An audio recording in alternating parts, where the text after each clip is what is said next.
আমাদের স্টুডিওতে আছেন আরও একজন আরিফুল ভাই। আমরা আরিফুল ভাইয়ের কাছে চলে যেতে চাই। ভাই আসসালামু আলাইকুম। ওয়ালাইকুম আসসালাম ওয়া রাহমাতুল্লাহ। আসসালামু আলাইকুম। এক সপ্তাহ আগে ভাই আমরা প্রথম থেকে আরেকবার একটু শুনবো, কারণ আমরা কানেক্ট করতে পারিনি আপনাকে। ঠিক আছে, তো আরেকবার আমরা একটু শুনবো। জি জি, আলহামদুলিল্লাহ। গত এক সপ্তাহ আগের ঘটনা আমার, সেটা হচ্ছে গত এক সপ্তাহ আগে আমি এক অবিবাহিত মেয়ে, ছোট বাচ্চা, ক্লাস 8-এ পড়ে। জি। এই মেয়ে হচ্ছে এক রাস্তা দিয়ে যাইতে জি পেছন থেকে কে যেন ডাক দিচ্ছিল। আচ্ছা। একদম পুরুষের মতো কণ্ঠ। এই মেয়ে হচ্ছে পেছনে তাকিয়ে দেখে যে পেছনে কেউ নাই। এই মেয়ে ভয় পেয়ে গিয়েছিল। হঠাৎ করে ওই মেয়ে বাসায় যখন যায় তখন আমাকে ঘুমাইতে পারেনি, খাইতে পারেনি, তার চোখ ধীরে ধীরে বড় লীল বরণ হয়ে গিয়েছিল। আচ্ছা আচ্ছা। এরকম প্রায় 5 জন কবিরাজকে দেখানো হয়েছে। তারা বলছে একটু জেনে আসর করছে, ওটা সারি যাবে, সমস্যা নাই, আমরা একটু তদবির করে দেই, দিলে ওটা সমস্যা সমাধান হয়ে যাবে। কিন্তু হট করে যে আপনাদের এই রেডিও সারা রাত আমার নাম্বার দেওয়া আছে ভাই, সে বাড়ি হচ্ছে বাইদেখালি।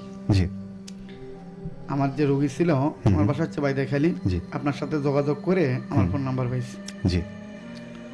সরাসরি উনি আমার বাসায় চলে গেলেন, যে আমাকে বললেন যে আমার মেয়ের এইরকম অবস্থা, আচ্ছা, আপনি একটু নিজে আমাদের বাসায় আসলে আলহামদুলিল্লাহ অত্যন্ত খুশি হইতো।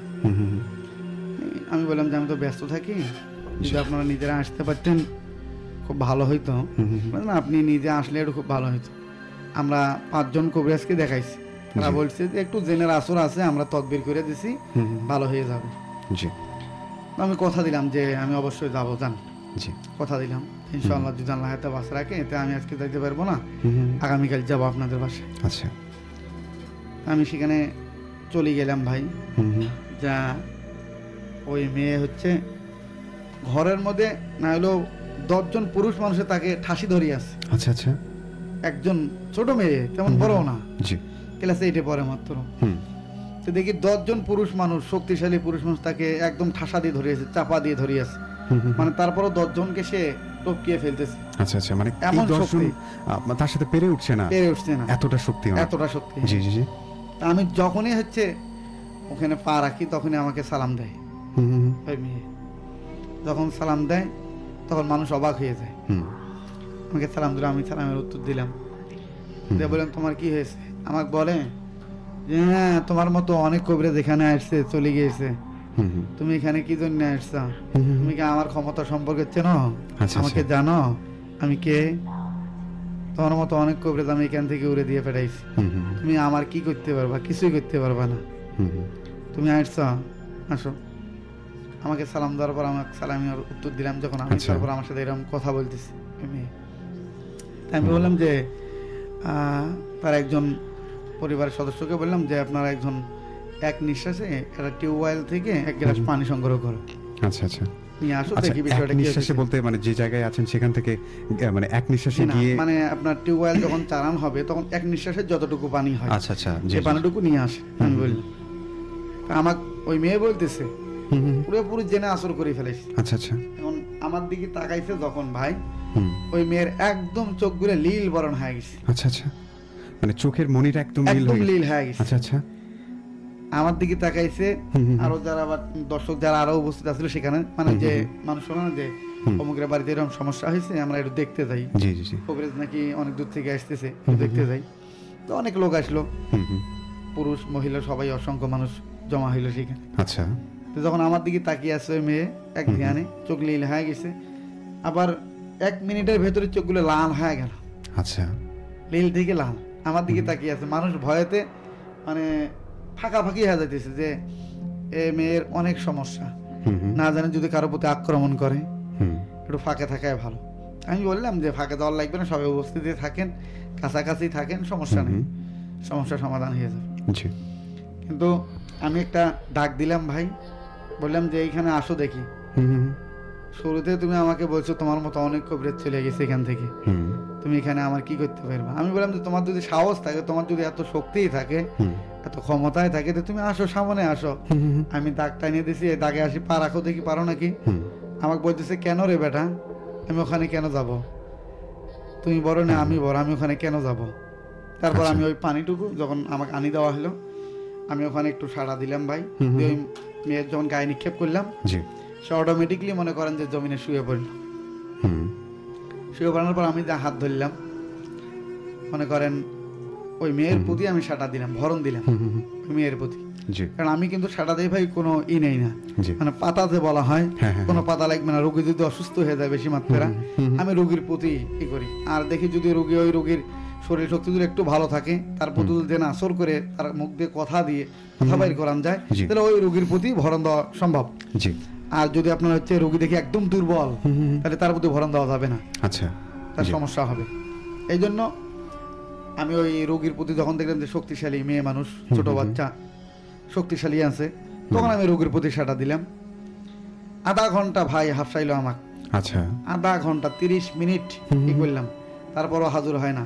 আচ্ছা, মানে সেই জিনটা হাজির হচ্ছে না? আর হাজির হচ্ছে না। আচ্ছা আচ্ছা, মানে খুবই প্রচন্ড জিন। প্রচন্ড, মানে খুব শক্তিশালী। জি জি জি। এবং খুব ভয়ানক জিন। আচ্ছা। আর হচ্ছে ও মানুষের ক্ষতি করে বেশি। তারপর 40 মিনিটের মাথায় ও হাজির। যখন 40 মিনিটের মাথায় হাজির হয়েছে, তখন হচ্ছে ওই মেয়ের কণ্ঠ থেকে বাইরে হচ্ছে একদম পুরুষ মানুষের মতো কণ্ঠ, মেয়ে মানুষের কণ্ঠ। আচ্ছা আচ্ছা। যখন পুরুষ মানুষের মতো কণ্ঠ বাইরে হয়ে আসছে, এলাকার মানুষ যেগুলো সবাই জমাট হচ্ছিল, হ্যাঁ, মানে দেখা যায় যে মানে কোনো কবিরাজ বা কাউকে ঝাড়তে আসলে মানে দেখা যায় আশপাশের লোকজন সবাই উপস্থিত হয়, তো তারা সবাই ওখানে দেখেছে। সবাই উপস্থিত। আচ্ছা আচ্ছা। তখন বলতেছে যে হুজুর, আমাদের এই মেয়ের কণ্ঠ যে একদম পুরুষের মতো হয়ে গেল, কণ্ঠ কি ঠিক হবে নাকি আবার? জি জি জি। মানে সবাই ভেবেছেন যে এই কণ্ঠটাই থেকে যাবে নাকি? হ্যাঁ হ্যাঁ। আচ্ছা আচ্ছা। আমি বললাম যে আলহামদুলিল্লাহ, দেখি ওটা ওর কণ্ঠ না, ও কিন্তু অচেতনই আছে। জি। বাট ওর মুখ দিয়ে কথা বলবে জেনে, ওর জবান দ্বারা কথা বলবে জেন, আচ্ছা। ওই জন্য কণ্ঠ অটোমেটিকলি পুরুষ মানুষের মতো হয়ে গেছে। আমি বললাম যে আচ্ছা তুমি বলো তো কেন ধরছো একে?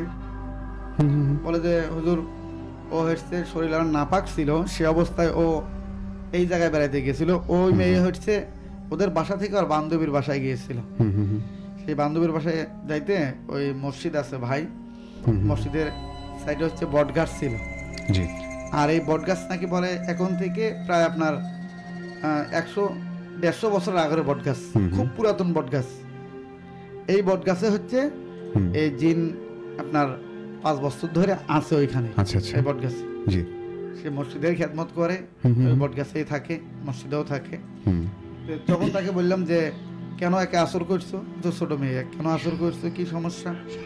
তখন বলতেছে যে ওস্তাদ, আমি আসর করছি, শরীর নাপাক ছিল। সেই নাপাক অবস্থায় আমি যখন যাইতেছিলাম মসজিদে, আমি ওযু করব জোহরের সময়, মানে আপনার হচ্ছে স্কুলে গিয়েছিল, সেখান থেকে তার বান্ধবীর সঙ্গে বান্ধবীর বাসায় গিয়েছিল টিফিনের সময়। জি। তো এই সময় হচ্ছে ওই জিন ওই গাছ থেকে নামাজে যাবে, মসজিদে যাবে। আচ্ছা। এই সময় যখন জিন যাইতে ছিল, তখন তার ওই যে মানে শরীরের যেটা সাবা পরে, যে শরীরের সাবার ভেতরে পা লাগছিল। মানে সেই জিন যখন নামাজে যাচ্ছিল, সেই সময় সেই ছায়াটাকে অতিক্রম করেছে। অতিক্রম করে গেছে, মানে সরাসরি পা লাগছিল, পা লেগেছিল ওই ছায়ার উপরে। ছায়ার উপর। তখন হচ্ছে ওই মেয়ে পার হওয়ার পর ওই পেছন থেকে ডাক দিছিল। আচ্ছা আচ্ছা, মানে ওই ছায়াটাই, ওই জিনটাই ডাক দিছিল। আচ্ছা আচ্ছা। জি। এই তোমার এত বড় সাহস, তুমি আমাকে পা দিয়ে লাড়া দাও, আমার দিকে তাকিয়ে দেখো। তুমি বলছে আমার পেছন থেকে বৃদ্ধ মানুষের মতো, পুরুষ মানুষের মতো ডাক দিল কে? ওই মেয়ে ঘুরে দেখছে কেউ নাই। আচ্ছা আচ্ছা। তো সে ভেবেছে হয়তো কোনো মানুষ। হ্যাঁ জি জি জি। যেভাবে ডাক দিছিল সে মনে করছিল মানুষ। হ্যাঁ হ্যাঁ হ্যাঁ। ওই মেয়ে হচ্ছে তার বান্ধবীর সঙ্গে চলে যায়, তো তার বান্ধবীর সামনে ওই মেয়ে পেছনে। তাই বান্ধবী ডাক দিয়ে বলছে যে তুমি এখন লেট করতেছো, এতক্ষণ আসো। বলছে আমাকে পাছত কে যেন বৃদ্ধ মানুষের মতো ডাক দিছে। আচ্ছা আচ্ছা। এই জন্য আমি দাঁড়িয়েছি। বলে না, এখানে তো কেউ নাই, কেউ তো নেই, দেখো আশপাশ কেউ নাই, চলে এসো তাড়াতাড়ি, আমাদের টিফিনের সময় সংক্ষিপ্ত হয়ে আসতেছে, আমরা আবার চলে যাবো তাড়াতাড়ি স্কুলে। তার বান্ধবীর সঙ্গে চলে গেছে। বান্ধবীর বাসায় যা খাওয়া দাওয়া করার পর হচ্ছে যখন রিটার্ন আসছে, চলে আসছে, বাসাতে আসার পর প্রচন্ড জ্বর। আচ্ছা। এবং হচ্ছে সে যখন ঘুমাইতে যায় তখন নাকি একদম চোখ লাল লীল, এমন একজন বৃদ্ধা মানুষ, চুল বড় বড়, দাড়ি বড় বড়, এমন একজন বৃদ্ধা মানুষ, মনে করেন আপনার সাদা কাপড় চোপড় পরা, এমন একজন বৃদ্ধা মানুষ মনে হয় তাকে চাপ দিয়ে ধরতেছে তার বুকের উপরে। ঘুমাইতে গেলে তাই এমন স্বপ্ন দেখে, ঘুমাইতে গেলে এমন স্বপ্ন দেখে। এই সময় এই মেয়ের এইরকম প্রচন্ড জ্বর আসে। তখন তার পার্শ্ববর্তী এলাকাতে এক কবিরাজ ছিল, তার বাবা মা তাকে ডাকে। উনি যাওয়ার পর তার কোনো সমাধান আসে না, এবং তার আরও পার্শ্ববর্তী এলাকার কবিরাজ ছিল, এরকম 4 জন কবিরাজকে দেখানো হয়েছে। তারা বলছে একটু জেনের আসর আছে, সুস্থ হয়ে যাবে, সমস্যা নেই। কিন্তু আমি যখন গেলাম, যখন এই মেয়ের প্রতি সরাসরি আমি সাড়া দিলাম ভাই, ভরণ দিলাম, তো তার কণ্ঠ থেকে এইরকম বাইরে আসতেছে যে আমি বটগাছ থেকে মসজিদে যাইতেছিলাম জহরের সময় নামাজ পড়ব, সেই সময় এই মেয়ে আমার শরীরে হচ্ছে পা দেয়, আচ্ছা আচ্ছা, আমাকে পাড়া দেয়। তার শরীর ছিল নাপাক। কেমন নাপাক? মেয়ে মানুষ তো প্রস্তাব করে অবশ্যই পানি নিয়ে ব্যবহার করে শরীর পাক রাখার জন্য, কিন্তু তার শারীরিক সমস্যা ছিল ভাই ওই মেয়ে মানুষ। এই শারীরিক সমস্যাটা কিন্তু প্রচন্ড নাপাকি মেয়ে মানুষদের। এই শারীরিক সমস্যার কারণে, তার পা লাগার কারণে তার শরীর পূর্ণাঙ্গই নাপাক করে দিয়েছিল। আচ্ছা আচ্ছা, জি জি। যে একজন মেয়ে মানুষের শরীর যখন নাপাক হয়, সে পূর্ণাঙ্গই নাপাক হয়ে থাকে। 3 দিন 1 সপ্তাহ এইরকম তাদের একটা মেয়াদ থাকে, এই সময়ের মধ্যে তারা আবার সুস্থ হয়। পূর্ণাঙ্গ তার শরীর নাপাক, এই সময় ওই জেনের প্রতি পা রাখছিল, এটা অপমান হয়েছে, এই রাগতে সে ধরে ফেলেছে। মেয়েও মাশাআল্লাহ দেখতে সুন্দর, অনেক ভালো, জেনের খুব পছন্দযুক্ত হয়েছে। আচ্ছা আচ্ছা। আর জেন কিন্তু সুন্দরী মেয়ে মানুষদেরকে আকর্ষণ করে বেশি। জি জি জি, মানে সুন্দরী মেয়েদেরকে বেশি আসর করে। জি জি জি, আক্রমণ করে বেশি। এখন হচ্ছে আমি তাকে বললাম যে তুমি যখন ধরছো সে ছোট মানুষ, ভুল করে ফেলাইছে, তুমি তার কাছ থেকে চলে যাও, তাকে ছেড়ে দাও। তখন আমাকে বলতেছে যে আমি তো ছাড়বো না, বাট তাকে আমার খুব পছন্দ হয়েছে। আচ্ছা আচ্ছা, সে খুব ভালো, আমি তাকে আমার জীবন সঙ্গিনী বানাইতে চাই, আমি তাকে বিয়ে করতে চাই। এইরকম একটা জিদ ছিল ওই জিনটা। আচ্ছা আচ্ছা, জি জি জি। আমি বললাম যে দেখো, সে হচ্ছে ছোট মানুষ, সে ভুল করতে পারে, ভুল করে ফেলছে, তুমি তাকে বাদ দাও। তখন হচ্ছে আমাকে বলে যে বেটা, তোর মতো হচ্ছে অনেক কবিরাজ এখান থেকে চলে গেছে, কিছুই করতে পারে নাই, তুই আমাকে কি করতে পারবি, দেখবো তুই কি করতে পারিস। এত সুন্দর করে বোঝাইলাম, তারপরও সে যাইতেছে না ভাই, বলতেছে তোর মতো অনেক কবিরাজ এখান থেকে গেছে, জি জি, কিছুই করতে পারি না আমাকে, তুই আমাকে কি করতে পারবি, দেখি তোর ক্ষমতা কত দূর, আমার ক্ষমতা কত দূর। তখন আমি বললাম যে দেখো, তুমি যদি আমার থেকে বেশি বাড়াবাড়ি করো, তোমার পরিণাম খুব খারাপ হবে। জি, তোমাকে বোতলে ভরে রাখিয়ে দেবো, একে সারা জীবন আর মন মাটির তলে থাকবে, তুমি আর বাইরে যেতে পারবে না। অতএব তুমি যদি ভালো চাও, এখান থেকে চলে যাও, তাকে ছেড়ে চলে দাও, তার কাছে আর আশা হবে না তোমার। বলছে না, তাকে তো আমার খুব পছন্দ লাগছে। আচ্ছা আচ্ছা, খুব ভালো লাগছে। দেখো, আমি যখন তার প্রতি আসর করি, তার চোখ নীল হয়ে যায়, তার চক্ষুগুলো লাল হয়ে যায়। আর আমি যখন তার প্রতি আসর করি, তখন 10 জন পুরুষ মানুষও তাকে কি আটকাইতে পারে না, তার প্রচন্ড শক্তি হয়ে যায়। ওটা কিন্তু আমি, তার শরীরে যখন আমি ভরণ করি, তখন ওটা আমি, ওই শক্তিগুলো আমার, তার নয়। আচ্ছা, এভাবে বলছে। যাই হোক, ছোট মানুষ, তুমি ছেড়ে দাও। তখন বলতেছে যে আমি যদি ছেড়ে যাই, তাহলে আমার কিছু সত্য আছে। আচ্ছা আচ্ছা, বলে কি সত্য? যে প্রথম নাম্বার সত্য, আমার এই মেয়েকে পছন্দ হয়েছে, আমি এই মেয়েকে আমার জীবন সঙ্গিনী বানাবো, এইরকম কথা দেয়। আচ্ছা, আমি বললাম যে দেখো, সে ছোট মানুষ, সে তো মানুষ, সে মাটির তৈরি। আচ্ছা, আর তুমি হচ্ছে জয়েন, তুমি আগুনের তৈরি, তুমি কিভাবে একজন মানুষকে, ইনসানকে কিভাবে একজন জেনে তার জীবন সঙ্গিনী বানায়? বলে না, তাকে আমার খুব পছন্দ হয়েছে, জি, আমি তাকে জীবন সঙ্গিনী হিসেবে চাই। আচ্ছা, আমি বললাম যে না, এটা হবে না, তোমার জীবন সঙ্গিনীর জন্য তোমাদের জাত আছে, সেখান থেকে তুমি বাছাই করে নাও। বলে না, আমি মানুষকে পছন্দ করি। আচ্ছা আচ্ছা, ভালো লাগছে আমার, আমি তাকে চাই। যদি তাকে আমাকে দেওয়া হয়, তাহলে আমি তার ক্ষতি করবো না, তাকে নিয়ে যাবো এখান থেকে। আমি বললাম যে তার বাবা মার একমাত্র সে মেয়ে সন্তান, আর তুমি এইরকম তার প্রতি জুলুম করতেছো, এটা ঠিক না। তুমি এখান থেকে আদবের সহিত চলে যাও, তাহলে তোমাকে আমি কোনো কষ্ট দেবো না, তুমি চলে যাও। আর যদি তুমি আমার কথা মতো এখান থেকে চলে না যাও, যদি বেশি মাত্রা শয়তানি তোমার মনের ভেতরে থেকে বেশি মাত্রা শয়তানি চালাও, তাহলে আমি তোমাকে কষ্ট দিতে বাধ্য হব। কারণ বলতেছে আপনার কি এমন কষ্ট আছে, আপনার মতো কত কবিরাজ এখান থেকে চলে গেছে, আমার কিছুই করতে পারে নাই, আপনি কি করবেন? জি, আমি বললাম যে আমি কি করবো দেখতে চাও, তাহলে দেখাই। তখন একজনকে বললাম যে একটা গামছা নিয়ে আস। আচ্ছা, এই গামছাগুলো আমরা সচলভাবে ব্যবহার করি। একটা গামছা নিয়ে আসেন, এই গামছা হচ্ছে ওই রোগীর মুখে দিলাম। তখন এলাকার মানুষ বলতেছে আচ্ছা, এই যে গামছা দিয়ে যদি দেওয়া যায়, দিয়ে যদি মুখ বন্ধ করে দেওয়া যেত, আমি নিঃশ্বাস বন্ধ হয় মারা যাবে। তখন এলাকার মানুষ অবাক যে আমাদের এই ছেলে আবার মারি ফেলায় নাকি কবিরাজে। বললাম তোমাদের ছেলের কিচ্ছু হবে না, দেখো আমি কি করি। মুখে গামছা দিয়ে ভাই পানি দিয়ে মনে করেন যে নিক্ষেপ করলাম মুখে। তারপরেও বলে না, আমি যাব না, আমাকে আর পছন্দ হয়েছে, আমি একে চাই। বলতেছে আমাকে আর পছন্দ হয়েছে, আমি একে চাই। বললেন যে তোমার যত পছন্দ হোক, তোমার এখান থেকে যেতে হবে। আচ্ছা। খুব 10 মিনিট তার সঙ্গে আমার টকশো হইল, তারপরও সে নড়তেছে না। বললাম তুমি যদি এখন না যাও তাহলে এখন তোমাকে আঘাত করতে বাধ্য হব। তখন বলতেছে কি এমন আঘাত করবা, করো দেখি। আমি বললাম যে আঘাত তোমাকে করব, সে আঘাত হচ্ছে তোমার শরীর প্রচন্ড গরম হয়ে যাবে, তুমি এমনি তো আগুনের তৈরি, এবং তোমার শরীর প্রচন্ড গরম হয়ে যাবে, আর তোমাকে পুরে ছাই বানিয়ে দেবো। আচ্ছা। তখন আমাকে বলতেছে ক্ষমতা থেকে চালাও দেখি। তারপর মুখে গামছানে বান্ধি দিয়ে ভাই, তারপর হচ্ছে মুখের গামছা বান্ধি পানি যখন মারা শুরু করলাম, সে মনে করেন যে নিঃশ্বাস বন্ধ হওয়ার মতো, তখন আমাকে বলে ওস্তাদ আপনি আমার ওস্তাদ, জি আপনি আমাকে ছেড়ে দেন, আমি চলে যাব। আচ্ছা, উনি তখন আপনাকে উস্তাদ? হ্যাঁ, বলতেছে যে আপনি আমার ওস্তাদ, আপনি আমাকে ছেড়ে দেন, আমি আর থাকবো না তার কাছে, আমি চলে যাব। আচ্ছা আচ্ছা। কোনোদিন আর তাকে আসর করবো না। বললাম তোমাকে এই ওয়াদা দিয়ে তো শুধু হবে না, তোমাকে এমন ওয়াদা করাবো পশ্চিম কালেও যেন তুমি আর এখানে না আসতে পারো। এমন অবস্থা করেছিল ভাই মেয়ের, যে ওই মেয়ের চেহারার দিকে যদি কেউ তাকাই তো অটোমেটিকলি সে ভয় পাওয়া যায়। জি, ওই আন্টি হচ্ছে আমাদের বাসা পর্যন্ত এসেছিল বিভিন্ন খোঁজ খবর নিয়ে। জি জি। তো হচ্ছে আমি তো শুরুতে চিনতে পারিনি, উনি যেদিন বাসায় এসেছিলেন আমার আম্মুর সঙ্গে কথা বলে গেছেন। তো এরপরে হচ্ছে আমাকে একদিন ফোন দেয় এবং তারপরে আমি আপনার নাম্বারটা ওনাকে দিয়ে দিই ফোনের মাধ্যমে। ওনার সঙ্গে আমার পার্সোনালি দেখা হয়নি, তবে উনি যেভাবে আমার সঙ্গে ফোনে কথা বলেছেন তো তাতে আমি বুঝতে পেরেছিলাম প্রচন্ড অসহায় ছিলেন ওনারা। আমি যখন ওইখানে যাই, উপস্থিত হই, জি মনে করেন যে সবাই বলছে যে এর আগে 4টে কবরেজ গেল, তারা বড় বড় কবরেজ, তারা ই হয় কেন।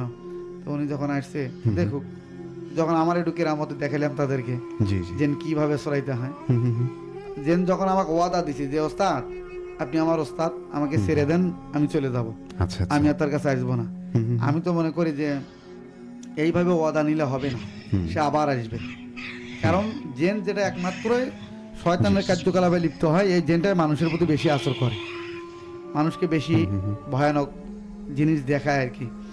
তখন আমি তাকে বললাম তোমাকে এমনি এমনি ছাড়তেছি না, এর বিনিময়ে তুমি কি চাও বলো। তখন বলছে আমি কিচ্ছু চাই না ওস্তাদ, আপনি আমাকে ছেড়ে দেন, আমার কষ্ট হইতেছে। তখন বললাম তোমাকে আমি ছাড়বো, কিন্তু তোমাদের জাতের কসম খাইতে হবে, তোমাদের জেন জাতির কসম, তোমাদের জেন জাতির কসম খেয়ে যেতে হবে এখান থেকে, এবং তোমার মুখের থুতু নিক্ষেপ করি, এবং থুতু তোমাকে কি করতে হবে ওই 10-এর সামনে আবার মাটি থেকে চাইতে হবে তোমার জিব্বা দিয়ে, তারপরে তোমাকে ছাড়বো আমি। এবং তোমার ওই জিন জাতের কসম খাইতে হবে যে আমি আর কোনোদিন যতদিন থাকবো কোনো মেয়ে মানুষদেরকে আসর করবো না বা কষ্ট দেবো না, কোনো ইনসানের প্রতি আমি আর জুলুম করবো না। আচ্ছা, আমি এইভাবে যখন তাকে ওয়াদা করাইলাম, সে ওয়াদা করল। করার পর বললাম যে তুমি আর কখনো এর প্রতি আসবে না। বলতেছে না ওস্তাদ আমি আর আসবো না, এরকম ওয়াদা করাইলাম তাকে জিনকে। তারপর তাকে আমি ছেড়ে দিলাম যে তুমি চলে দাও। তাকে ছেড়ে দেওয়ার আগেও আমি তাকে তার প্রথম একটা কথা আমি কাটাইছি, সেটা তার বয়স সম্পর্কে জিজ্ঞেস করছিলাম, জি জি, যে আপনার বয়স কত চলতেছে বলেন দেখি। তখন আমাকে বলতেছে আমার বয়স হচ্ছে 580 বছর। 580 বছর? কিয়ামত পর্যন্ত কিন্তু জিনের ঘরে হায়াত ভাই। আচ্ছা আচ্ছা, তাই? কারণ তারা আগুনের তৈরি। যেমন আল্লাহ তাআলা শয়তানকে কিয়ামত পর্যন্ত হায়াত দিয়েছেন, তেমন যেগুলোর জিন এইরকম শয়তানি কার্যকলাপে পরিণত হয়ে যায় তাদেরকেও আল্লাহ তাআলা কিয়ামত পর্যন্ত হায়াত দিয়েছে, তারা শয়তানের উত্তরাধিকারী। জি জি, কিয়ামত পর্যন্ত তাদের হায়াত থাকবে। তারপর তার বয়স হচ্ছে 580 বছর। 580 বছর এত আপনার বয়স, আর আপনি একজন ছোট মেয়েকে কি বানাইতেছেন, যেমন সঙ্গিনী বানাইতেছেন, আপনার কত শখ। আপনি জেন আর সে মানুষ ইনসান, কোন হিসেবে আপনি যেমন সঙ্গিনী বানাইতেছেন। বলে ওস্তাদ আমি আর কিচ্ছু চাই না, আপনি আমাকে ছেড়ে দেন, আমার অনেক কষ্ট হইতেছে, আমি কিচ্ছু চাই না, আপনি আমাকে ছেড়ে দেন, আমি চলে যাব, আমি আর আসবো না। আচ্ছা আচ্ছা। ওয়াদা করার পর, তার জেন জাতের কসম খাওয়ার পর, তার পরিবারের যতগুলো সদস্য 7 ভাই, তারা সবগুলো ছোট যাই, সে হচ্ছে এই বেচারা। আচ্ছা আচ্ছা, এই জিন। জি জি, সবগুলো ছোট। তার বছরই, তার বয়স 580 বছর। 580 বছর। আচ্ছা আচ্ছা। বাকি যারা বড় তাদের বয়স আর কত হতে পারে? বলেন তোমরা 7 ভাই এখনো জীবিত আছো? বলে হ্যাঁ আমরা জীবিত আছি। তুমি কেন তোমার পরিবার থেকে তুমি ছাড়া হয়েছে? বলে আমার একটু শয়তানি ছিল, এই জন্য আমার পরিবার থেকে আমাকে বের করে দেওয়া হয়েছে। আচ্ছা, এই জন্য আমি আসিয়ে এই গাছে অবস্থান করছি, সেখানে থাকি এবং মসজিদের খেদমত করি, আমি মসজিদে থাকি। আচ্ছা আচ্ছা। ওই মেয়ের আসর করছিল, ওই শরীর নাফাক ছিল, এই যে বান্ধবীর বাড়ি যাইতেছিল এই সময় আসর করছিল। আচ্ছা এই তখন থেকে এই আসর মনে করেন 1 সপ্তাহ পর, 1 সপ্তাহ কবিরাজ দেখা ছিল, কোনো নাই, 4 জন দেখছিল। আমি 1 সপ্তাহ পরে গিয়েছিলাম, আপনার কাছ থেকে যখন নাম্বার সংগ্রহ করে আমার ডাকে 1 সপ্তাহ পর আমি গিয়েছিলাম, যাই জেনকে আমি সরাইলাম। তারপর উনি অত্যন্ত খুশি হওয়ার পর বলতেছে যে হুজুর আমি 4 জন কবিরাজ দেখাইছি, কিছুই করতে পারে নাই, আপনার ওসরে করে যখন আল্লাহর রহমত জেন ছাড়িয়ে গেছে, আপনি তার বিনিময়ে কি চান? বললাম যে আপনি মন খুশি করে যা দিয়ে যাবেন তাই আলহামদুলিল্লাহ। এরপর আমার আর চাওয়ার কিচ্ছু নেই। আমি কিন্তু কোনো বাজেট করি না ভাই। না, এটা আমি জানি। কথা বুঝছেন? জি জি। আপনার রোগী সুস্থ হয়ে যাবে, আপনি এখন মন খুশি করে যা দিবেন তাই। যাই হোক, ওই মহিলা আমাকে 2500 টাকা দিয়েছিলেন আলহামদুলিল্লাহ। ঠিক আছে, জেন সারে দিছি এবং ওনার মেয়ের গা একদম বন্ধ করে রাখছি, যতদিন জীবিত থাকবে ইনশাআল্লাহ আর কোনোদিন জেন আসর করতে পারবে না তার মেয়েকে। এটা গত 1 সপ্তাহ আগেরই আমার ঘটনা, এই জন্য ঘটনাটা বললাম। বাহ, মাশাআল্লাহ।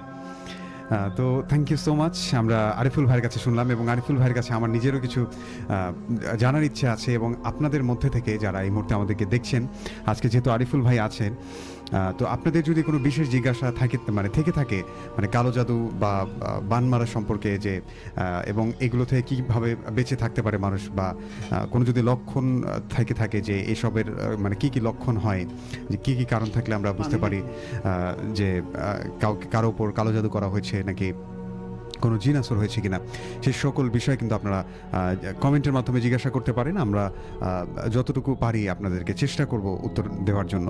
তো অনেক অনেক ধন্যবাদ আরিফুল ভাইকে, উনি চমৎকার বাস্তব একটি অভিজ্ঞতার কথা আমাদের সাথে শেয়ার করলেন।